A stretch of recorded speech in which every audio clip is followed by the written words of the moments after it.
Hello, good people. Welcome back to Afya Data. I'm your host, David Andai. And in this video today, we will be addressing this question: is machine learning really for you? And today I wanted to dive actually into machine learning and pharmacovigilance and look into that stuff. But I decided, okay, let me take a step back and let us try addressing this question, especially for majority of my audience who are medics. You are probably sitting there and wondering, okay, is this ML thing really good for me, or will I even benefit if I learn this kind of stuff? Okay, so that's what we'll be looking at, sort of a high overview kind of manner. And yeah, so make sure to like the video, comment, or subscribe even, so that it goes a long way for the YouTube algorithm. Okay. So let's get to it. Machine learning. So for machine learning, maybe I'll just start by describing what machine learning is, or the essence of machine learning. And in this video, we'll be doing this kind of point format for us to understand really what we are getting into when you talk about machine learning. So ML, so the whole essence of machine learning is actually to do predictions. So whenever I think about machine learning, for me, I know, or I know people are looking at predicting something, as simple as that. So the objective here, the fundamental objective for any methodology that uses machine learning will probably be trying to predict some certain phenomenon. And in this case, how we do it, we try to get big data. So that's big data plus compute, so large computational resources, plus some certain algorithms. So if I can just spell that right. Yes. So the whole essence of machine learning is, can you get big data, some compute power, and algorithms to predict a problem? So in this case, chances are you are doing it in clinical setting, so a clinical problem. Okay. So the idea here is that if I'm a clinician and I'm interested in machine learning, then this is the angle that I'm approaching machine learning from. Okay. So this is different from maybe someone in computer science who is involved maybe in trying to figure out which algorithm runs faster, which computational workflow makes much sense. So which, for example, GPUs, kind of those kind of stuff. But for a clinician, you are more focused on the translational bit of things. You might also go all the way down to algorithms and model architecture. That is absolutely fine. But for most of the audience, I feel when you are getting into machine learning, the idea for you is that, okay, can I use this machine learning in practice? And we will try and look into that and see how that plays out, right? So for us to better understand that, let us look at what people have been doing when they combine machine learning and clinical work. So the idea here is to look back over the past 10 years and ask ourselves, what kind of work, or what are people looking at when they are thinking of machine learning and medicine? And this will reflect that for you. So for that, I'll just open up PubMed. So over here we have PubMed, and we will do an advanced search over these search terms. So I just keyed them in. So I'll just key them again. And the idea here, we want to query the PubMed database and look at the intersection of machine learning and clinical stuff. Okay. So the search terms will include things such as machine learning, AI, deep learning, neural networks, natural language processing, NLP, computer. So all these involve what we involve the field of machine learning. And then on the clinical side, we just look at clinical medicine, patient, healthcare, hospital, that kind of stuff. So let us search that. And we can see in the past 10 years, the filter is on 10 years. In the past 10 years, people have been looking or doing research that looks at the intersection of these two fields.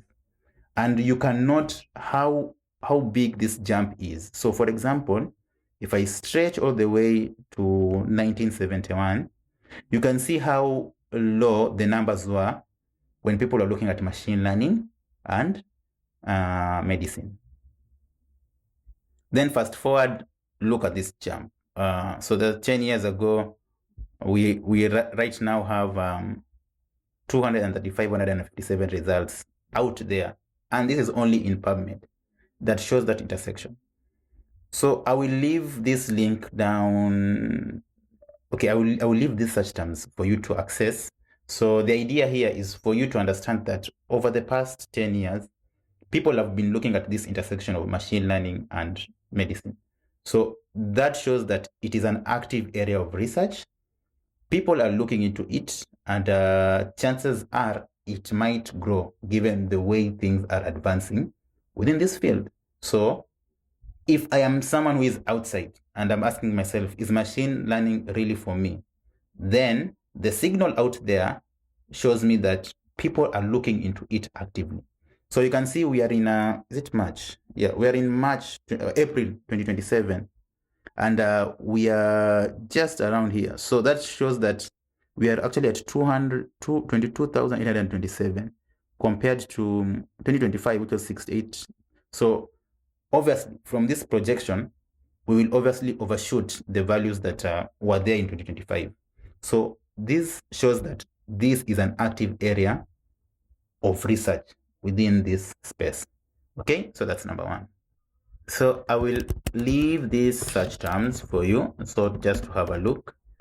All right, so now we've established that this intersection of machine learning and medicine is actually a thing out there. So the next question comes in, is it for me? So after validating that people are actually doing this stuff, the question is it for me? So here is the thing. A simple answer would be, if you are in clinical space, then learning machine learning is not for you. So I will repeat that.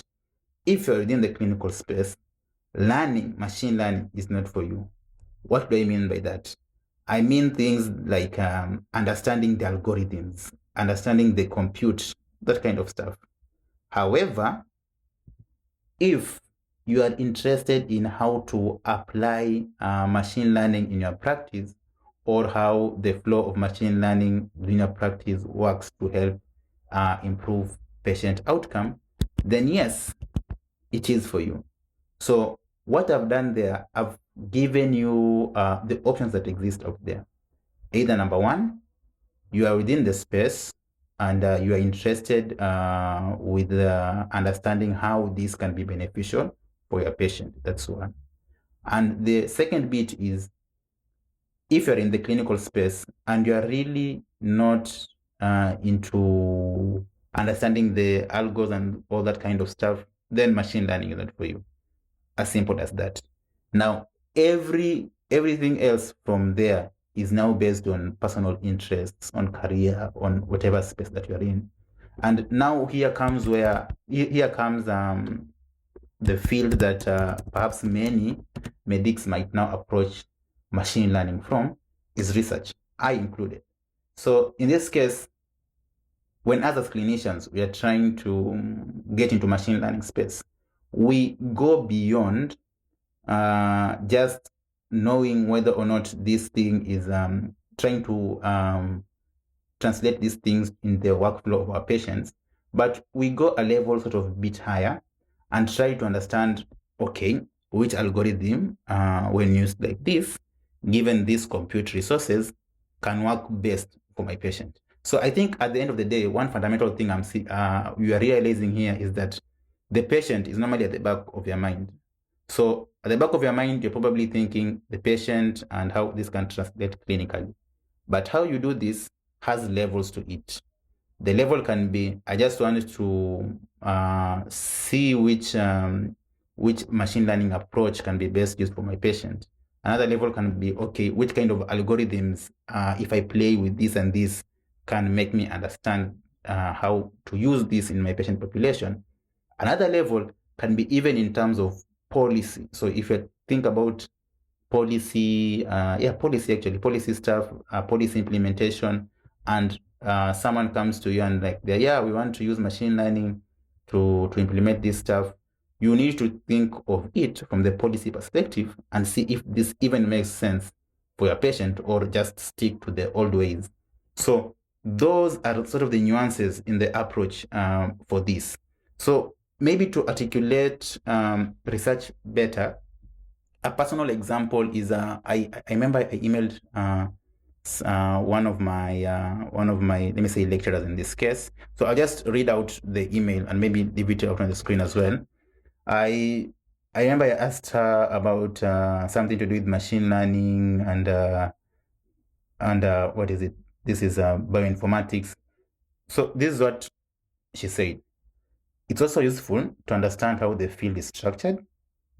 Much of the upstream processing of genomic data, that's alignment, variant coding, etc., typically sits within the domain of command line pipelines and established bioinformatics workflows. While it's helpful to understand the principles behind these processes so that you can choose the most appropriate sequencing technology based on your clinical question, clinicians entering this space often add the most value by focusing on the outputs, interpreting variants, integrating clinical context, and thinking critically about what genomic findings might mean biologically and clinically. So for this particular email, I was really interested about genomics data and machine learning kind of space. And you can see from that response, the idea here is that when you come in as a clinician from this perspective, your focus might be really on interpreting that output, okay? Yes, you might have personal interest of understanding maybe the whole pipeline, but at the end of the day, where clinicians serve best is on how they can interpret these outputs. And this looks differently for very many patient populations. And particularly in lower and middle income countries, like Kenya, for example, you will find patients who don't have access to very many things. I mean, you can go on and on, the list just goes on and on. So the idea here is that, can you use machine learning to some extent, maybe to communicate something to the patients, maybe to improve some workflow, be it approach to diagnosis, be it approach to treatment and other kind of stuff. So at the end of the day, you play in that translational bit, but the question is, how far are you willing to go down the line to understand things such as algorithms, compute, big data? So that is completely dependent on you. And now that's where we come to the last part, the completely dependent on you part. So here is, how far are you willing to go? So within this, how far are you willing to go? There are some certain fundamentals that you really need to understand before now you say, okay, is ML really for me? And in this case, you really need to figure out, are you willing to go down the line to understand things such as math, in short? So the math here we are talking about is linear algebra, stats, probability. Okay, so this is like a fundamental, a really important fundamental equation that helps you assess if you're willing to go down this path of going all the way down to the algos, big compute, big data, and that kind of stuff. So linear algebra, stats, probability, and even calculus, if you're just willing to go all the way calculus. Okay. The other aspect is on coding. So for coding, we have Python. Python is the most preferred. We have Python, we have R, but nowadays LLM do a really good job with coding.